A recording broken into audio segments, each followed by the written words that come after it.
Hello, so today I'm going to be solving the CIE AS Chemistry May-June 2025 paper 31.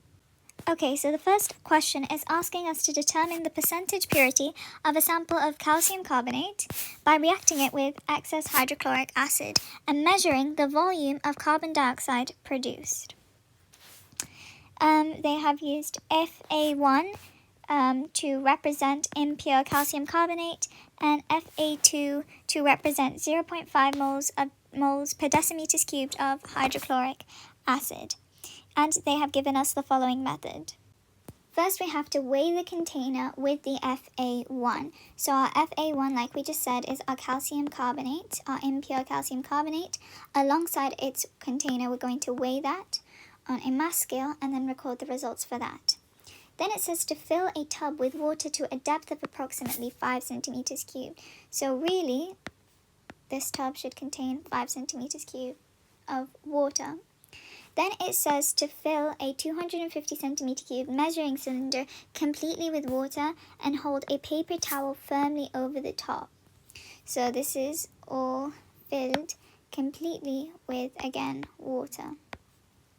It then says to invert the measuring cylinder and place it into the tub of water. So our initial tub of water is now going to have an inverted 250 centimeter cubed measuring cylinder. And it asks us to remove the paper towel, of course. This was our paper towel. And now we've removed it and inverted our measuring cylinder so that the open end is in the water and just above the base. So this was our top open end, firmly covered with a paper towel. Now this is our open end, and it is just above the base, so it doesn't quite touch the bottom of the tub. It's slightly above it, so water can still enter.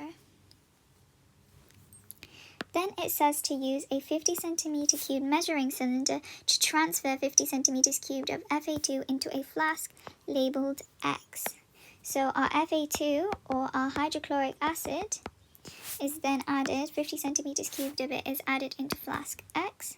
And then it says to check that the bung fits tightly into the neck of flask X and to clamp flask X and place the end of the delivery tube into the inverted 250 centimeter cube measuring cylinder.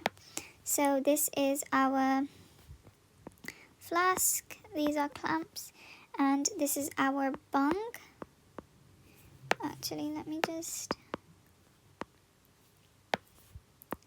This is our bung. So we've clamped it, there's a bung, there's a delivery tube that goes through the bung and enters into our inverted measuring cylinder, highlighted in yellow.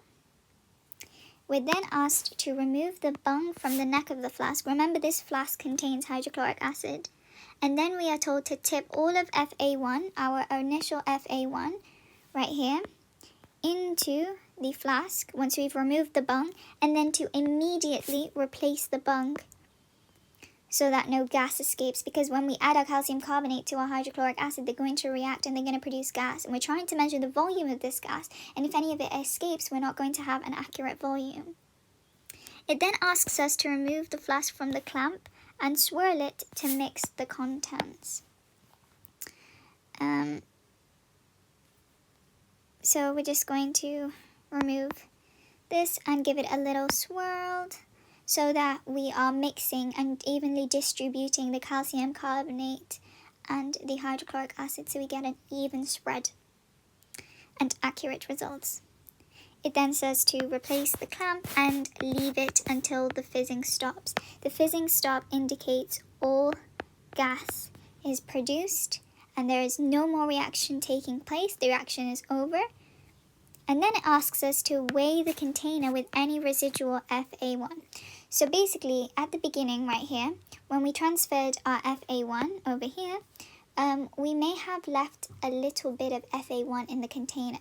So what we're going to do is we're going to re-weigh that, record the mass, and calculate the mass that is added. So what is going to be the mass added? It's going to be the two masses subtracted. Because what's different? What's the difference? The difference is the amount of Fa1 added. Anything that is left behind is going to contribute mass.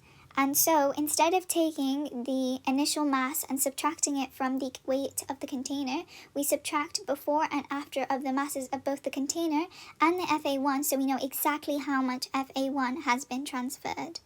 It then says when no more gas is collected, record its final volume.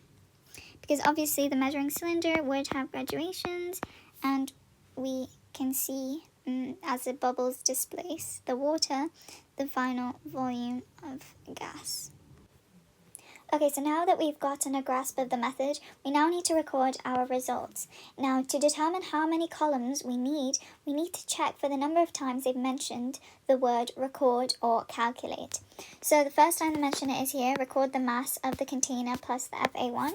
So our first column is going to have mass of container plus FA1, and our mass is usually in grams.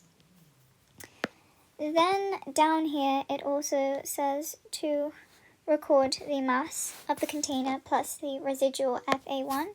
So I just write mass of, again, container plus residual FA1 in grams again, using the same mass scale, of course. So both of these are going to either be to 2 decimal places or to 3 decimal places, most likely 2 decimal places. Both units have to be, both decimal places must be consistent with each other to gain the mark, and should be as shown in the mass scale that you use. Then it asks us to calculate and record the mass of FA1 added. So I could just write mass of FA1 in grams, and that would really just be a calculation of these two subtracted, these first two columns subtracted from each other. And then lastly it says to record the final volume of gas. So I had write volume of gas, or volume of gas, or volume of CO2 produced in centimeters cubed, and this would be recorded as an integer.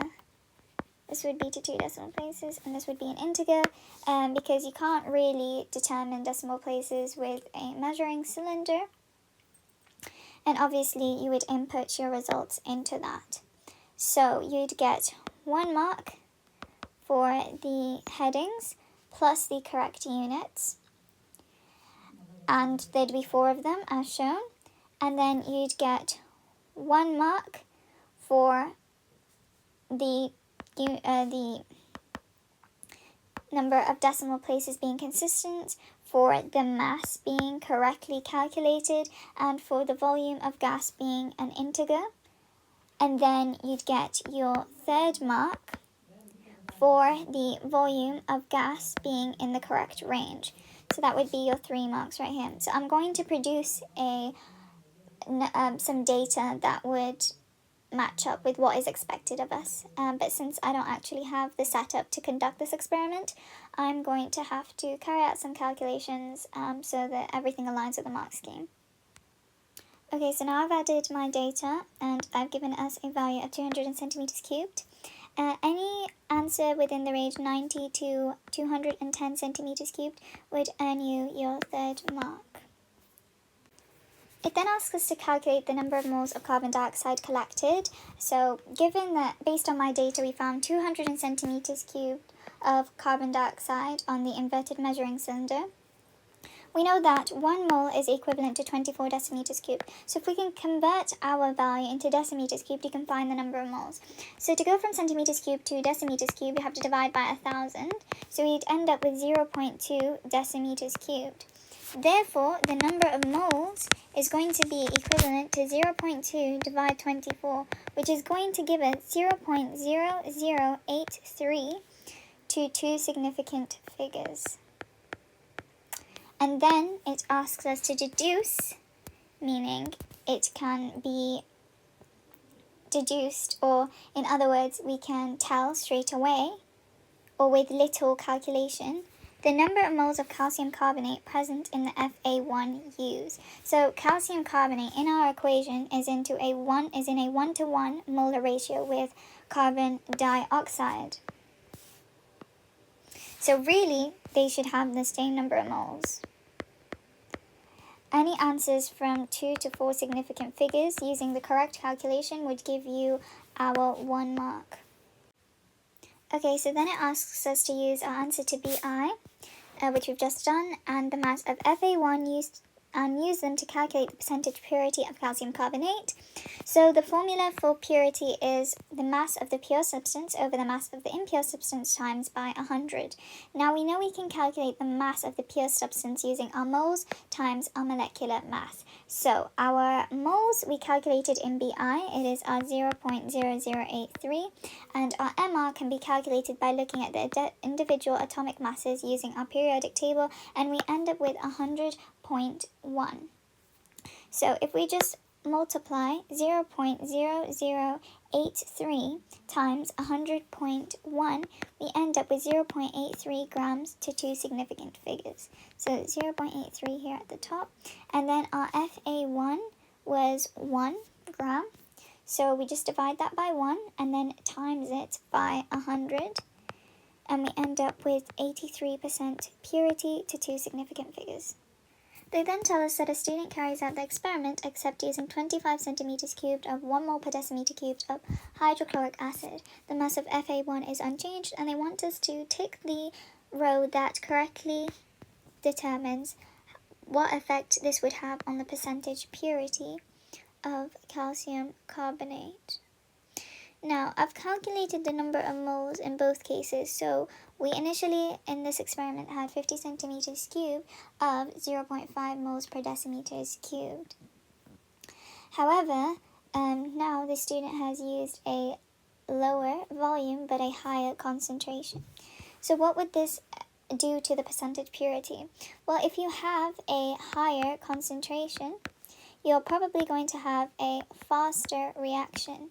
That means when you initially replace the bung, in the reaction time, human reaction time, it takes to actually replace the bung, gas would have escaped in that time, and a lot more gas would have escaped because it is an even faster reaction, so more gas is produced in less time. Therefore, we would actually record fewer CO2 moles.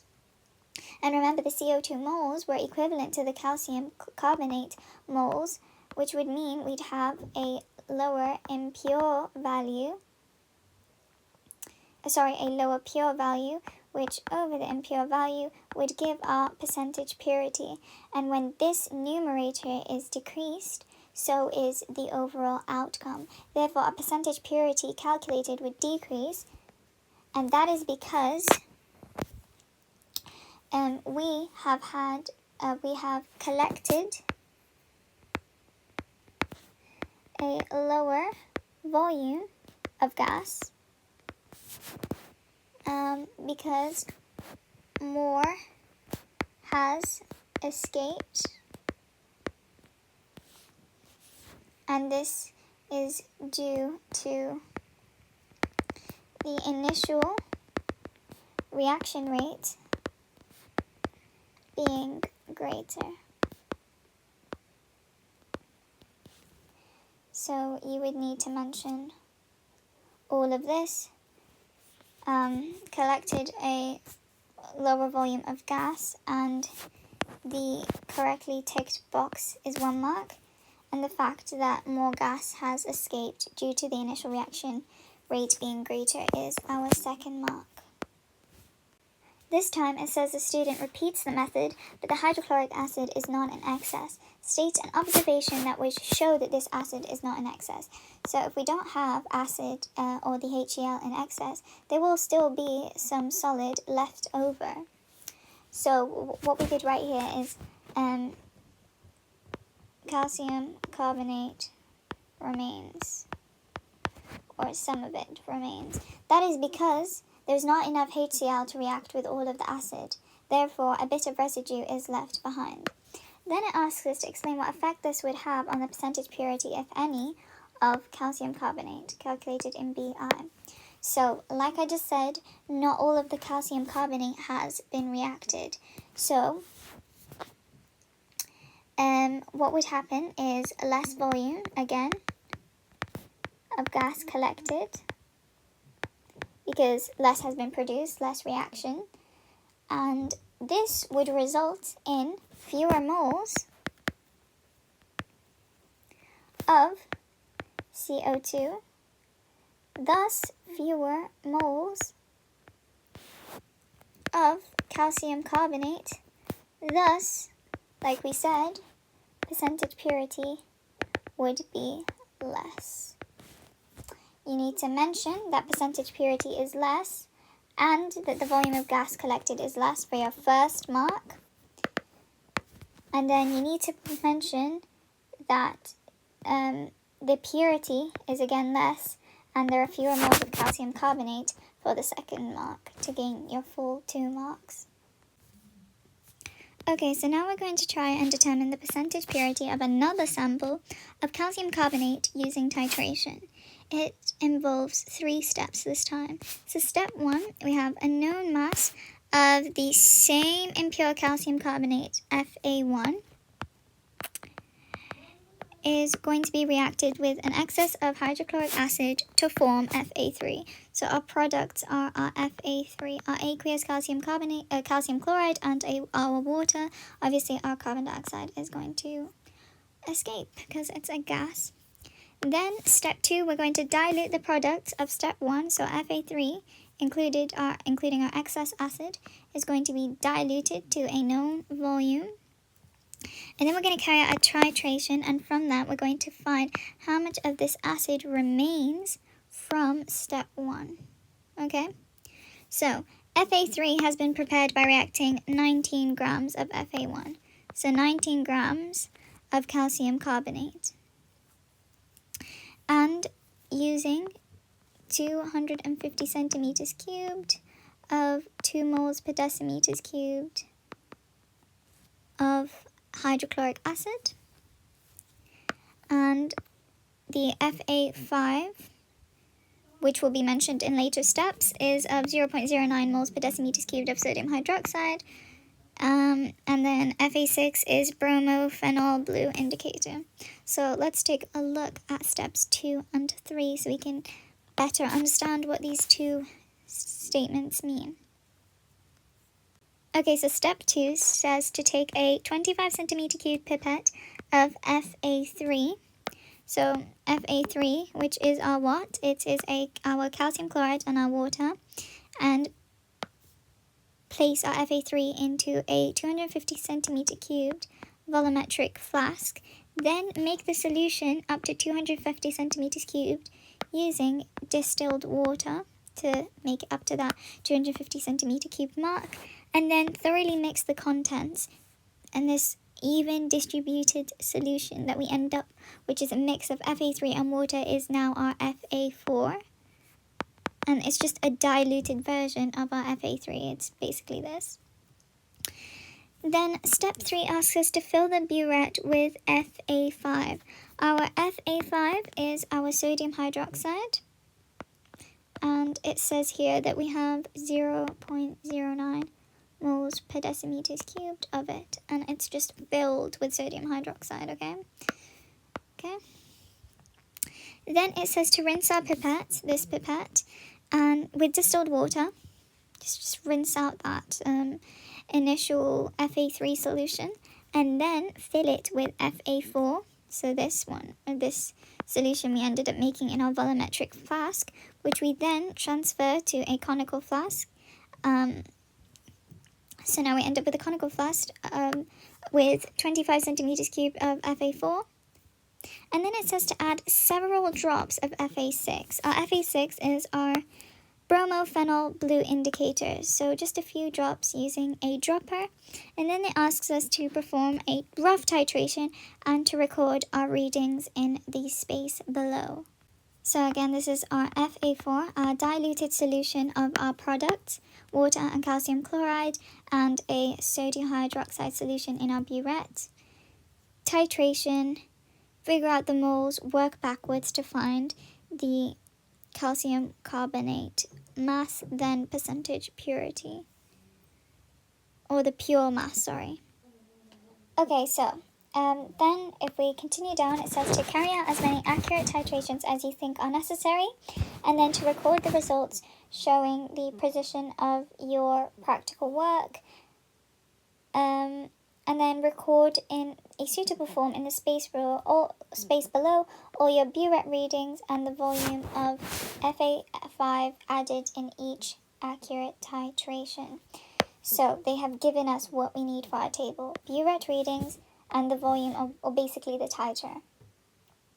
So what are the burette readings? Why is it in plural? Well, we need to record our initial burette reading in centimeters cubed, and then our final burette reading also in centimeters cubed. That is because we may not fill the burette to the very top, so we might not be at 0 centimeters cubed. At the same time, we may not, so therefore we may start at 19 centimeters cubed or 20 centimeters cubed, and we need to subtract these two values to get our titer, which is also in centimeters cubed. And unless we know our initial burette reading, we cannot subtract to find our actual titer volume. Okay? So, the two burette readings and the titer, including the initial and final burette readings for 2 or more accurate titrations, will earn us our first mark. So I've just inputted some data that should align with what is expected when you carry out this experiment. And basically, a second mark for this would be that we have recorded accurate titrations, accurate headings, accurate units, initial burette volume, and final burette volume, and titer volume, the units being centimeters cubed. So our first mark was really to just have the burette readings, have the titer. Our second mark is for accuracy with the units and for using the terms initial and final, so not just burette readings. Then our third mark would be for our burette readings to be within 0.05 centimeters cubed. So that, because that is what we find on the graduations of a burette, we find that our values can be given to the nearest 0.05 centimeters cubed. Our fourth mark would be for the final accurate titer to be within 0.1 centimeters cubed of any other accurate titer. So, in this case, I have taken initial and final readings. Our titers are just subtractions of these readings. We have two readings that are quite identical to each other. Therefore, they are the most accurate, and they are both within 0.1 centimeters cubed. You don't have to have two identical values. However, if you have two values that are within 0.1 centimeters cubed, or even closer, that is fine. That would give you your fourth mark. And then for marks 5 to 7, this is based on a comparison of the candidates' titer table and the supervisors. So the supervisors would have conducted the same experiment, and they calculate their titers to 2 decimal places and calculate the difference between their titers and the candidate titers. Essentially what we're saying is the closer your values are to the supervisor's values, the more marks you will gain. But the first 4 marks are guaranteed so long as you use the correct units, the correct number of decimal places, but marks 5 to 7 are more in terms of how accurate your results actually were. So basically what I'm saying is marks 5 to 7 based on comparisons. So if your result, your mean titer, was within 0.8 centimeters cubed of the supervisor's mean titer, you get your 5th mark. And if they were within 0.5 centimeters cubed, you get your 5th and 6th mark. And if they are within 0.3 centimeters cubed, you get your 5th, 6th, and 7th mark. So up here, it's asked for the rough titer. Our rough titer is our first titer, our initial first practice of a titration. And here we ended up with 19.85 centimeters cubed.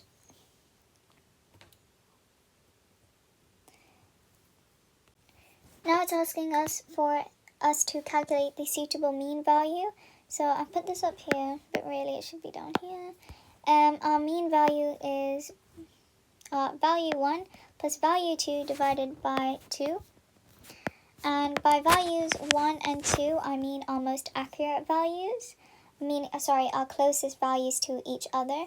In this case, it would be 19.90 plus 19.90 divided 2, which would just give us 19.90 centimeters cubed. You don't have to have had two identical values, just the closest to each other. Ideally within 0.1 centimeters cubed. If you didn't manage to obtain that, that's fine, but you should be. So we are expected to take 2 plus titers. I've taken 4. The total spread should not be more than 0.2 centimeters cubed. So between the greatest and lowest values, it shouldn't be greater than 0.2 centimeters cubed. So as you can see right here, my 19.85 centimeters cubed is my lowest, my 19.95 centimeters cubed is my greatest value. They are both within 0.1 centimeters cubed. So try to be as careful as possible. You have to show your 2 most accurate readings selected. So for example, you put 2 ticks, so like this. Or you provide an explanation or a working out to show this instead. The mean must be quoted to 2 decimal places and rounded to the nearest 0.01 centimeters cubed. So you should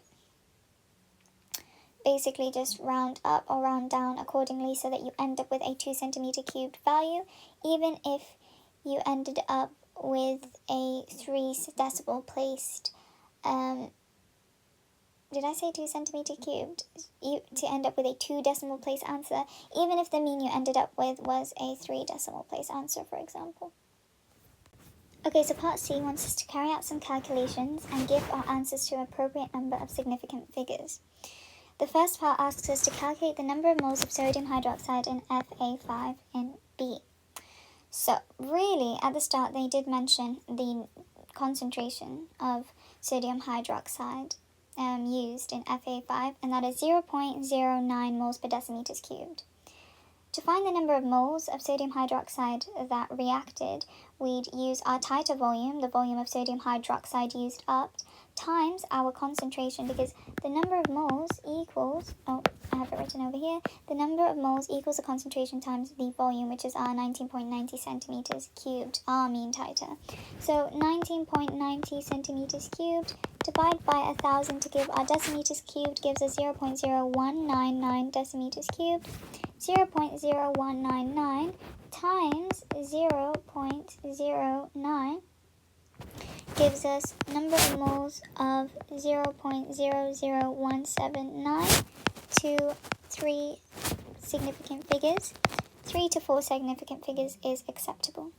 Then it asks us to use our previous answer, to calculate the moles of hydrochloric acid in 250 centimeters cubed of Fa4. Okay, to understand this, we need to go back to the diagram we drew at the start, and this is very important to make diagrams of titrations because a lot of diluting takes place and it's key to answering these questions. So it says in 250 centimeters cubed of our Fa4, our 250 centimeters, oh, that's not a good color.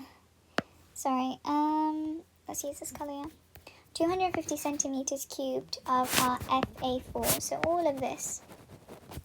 Remember, the moles of sodium hydroxide to hydrochloric acid reacting is in a 1:1 molar ratio. However, the hydrochloric acid of Fa4 that was reacting with the sodium hydroxide was in a 25 centimeter cubed solution. So really, it's been taken from our 250 centimeters cubed solution. So what we're having is the titration was conducted with 25 centimeters cubed, but they want us to find the volume in 250 centimeters cubed, so times 10 the number of moles. So while we had this number of moles, reacting in the 25 centimeters cubed, we will have 10 times the number of moles in 250 centimeters cubed of it, which would give us 0.0179 moles to 3 significant figures. Then it says, hence calculate the number of moles present in 250 centimeters cubed of Fa3. Again, we need to go back to our diagram. So we said Fa4 is 10 times that of the solution that reacted with our sodium hydroxide. Well, our Fa3 formed this portion of our Fa4. Our Fa4 was our diluted Fa3. So our Fa3 was initially in a 25 centimeter cubed pipette, which means from 25 centimeters cubed, we're going to 250 centimeters cubed. We are also times 10ing the amount of moles of Fa3 to form our diluted solution. So again, we're going to take this volume 0.0179 and times it by 10 to find the number of moles of Fa3 in 250 centimeters cubed, which will leave us with 0.179 to 3 significant figures. Then it says calculate the amount of hydrochloric acid moles used to prepare Fa3. Okay, so at the start they did mention that we use 250 centimeters cubed of 2 moles per decimeter cubed of HCl. So again, we just do concentration times volume. We first convert our centimeters cubed to decimeters cubed and then times by the volume. So 0.25 times 2, which gives 0.500 to 3 significant figures. Okay, so part 5 is asking us to use answers CII and C4 to calculate the number of moles of hydrochloric acid that reacted with Fa1 in step 1. So in C4, we calculated the number of moles of hydrochloric acid used to prepare. So our excess hydrochloric, our initial amount of moles of hydrochloric acid, and that was 0.5 moles. And in CII, we calculated the number of moles that were present in our product mixture, because there was residue because we used more HCl than needed, and that was 0.179 moles. So if we subtract the amount of moles prepared from the number of moles left behind, we find how much actually reacted, which is 0.321 to 3 significant figures, okay? Then it asks us to use this answer to calculate the number of moles of calcium carbonate present, and it's given us the equation. And as you can see, they are in a 1 to 2 molar ratio. So really, it's the moles of calcium carbonate are going to be our 0.321 divided by 2, which will give us 0.161 moles to 3 significant figures. Okay, so it says the percentage purity of calcium carbonate has been determined using a gas collection and a titration method. The gas collection method is less accurate, and it wants us to suggest 2 reasons why. Well, the first reason being gas does escape before we actually replace the bung. That is human error, and it is quite normal, but it does also reduce accuracy. 2, carbon dioxide is partially soluble in water, so it can actually dissolve in the water that is in the measuring cylinder. Another answer would be that perhaps the impurity might react to produce the gas. And then it asks us to describe a change to the gas collection method that would improve the accuracy. So honestly, I would go with using a gas syringe. And the reason for this being is we eliminate the whole underwater delivery method of CO2 by just using a gas syringe instead. No issues with dissolving of carbon dioxide whatsoever. You could also saturate the water with CO2 prior to the experiment to reduce CO2 from dissolving, but also you could use any method that would reduce the time taken to replace the bung, such as using a divider and then tipping the flask until the reaction starts, or using a piece of thread or any of the sort. The mark scheme is a bit flexible with this, but I think gas syringe would probably be my first answer. Lastly, we have our qualitative analysis experiment. For each test, we must record our observations in the spaces provided. Examples of observations include color changes, the formation of any precipitates, or dissolving of substances in an excess of a reagent, the formation of gases, and its identification when appropriate. It should be clearly stated at what stage an observation is made. When there is no observation, no change should be written. Where reagents are selected for use in a test, the name or correct formula of the element must be given, and if any solution is warmed, a boiling tube must be used. If a solid is heated, a hard glass test tube must be used. Rinse and reuse test tubes and boiling tubes where possible. No additional tests should be attempted. Okay, so A states that Fa7 is a solution containing 2 cations, 1 anion, so 2 positive, 1 negative ion. All of the ions are listed in the qualitative analysis notes. Carry out the following tests. Record your observations. Each test you should use 1 centimeters depth of Fa7 unless the solution requires heating. And obviously I cannot conduct the experiment, so I've just written down the observations that you are expected to have found from the mark scheme. Just a few things to point out. For test 2, you needed to mention the precipitate and it being insoluble in excess to gain 1 mark. It uses a round down method, so in the mark scheme 2 stars equals 1 mark. So basically, general advice is try to write down as much as you can. You can basically compensate for not mentioning a certain observation somewhere by giving a lot of observations somewhere else. So these are just all the observations I have written down from the mark scheme. Then it says to write an ionic equation for a reaction that has resulted in the formation of a precipitate. Include state symbols. So if we look at our observations, test 2 has produced a precipitate. Also test 3 has produced a precipitate. And although it may not seem clear, test 6 also has as well.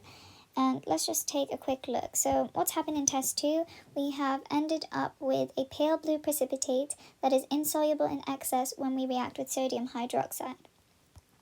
So it's asked for an ionic equation. So definitely hydroxide ions involved, and it's an aqueous solution. What type of ion reacts to form a pale blue precipitate that is insoluble in excess? Well, you should be familiar with this. This would be a copper 2+ ion. It would react to form our precipitate, which is our obviously solid copper hydroxide. Okay, that's one option. Our second option would be test 3. A few drops of silver nitrate have resulted in a white precipitate. This is an indication of the presence of chloride ions, because when Ag+ ions react with chloride ions, we get AgCl, which is silver chloride, and that is a white precipitate. Okay, then we have option 3, which may not seem as clear, but in test 6, potassium iodide produces a brown solution. Now, really, what is forming is iodine, which can appear as a brown solution, but also a copper iodide, which is a precipitate. So when 2 copper 2+ ions in aqueous solution react with 4 iodide ions, they form our precipitate copper iodide plus iodine solution. So really, any of these 3 would be great.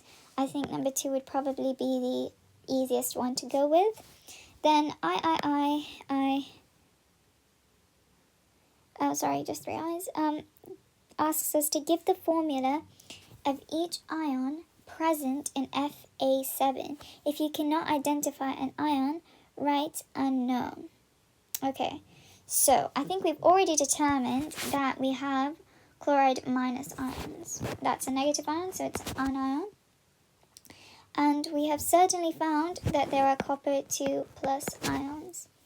However, we can take a look around to see if there are any other cations. Okie dokie. Well, if we take a look at test number 2, we find that a gas is produced and it turns red litmus paper blue. So what does that mean? What type of gas is that? That must be a basic gas. A basic gas, like ammonia.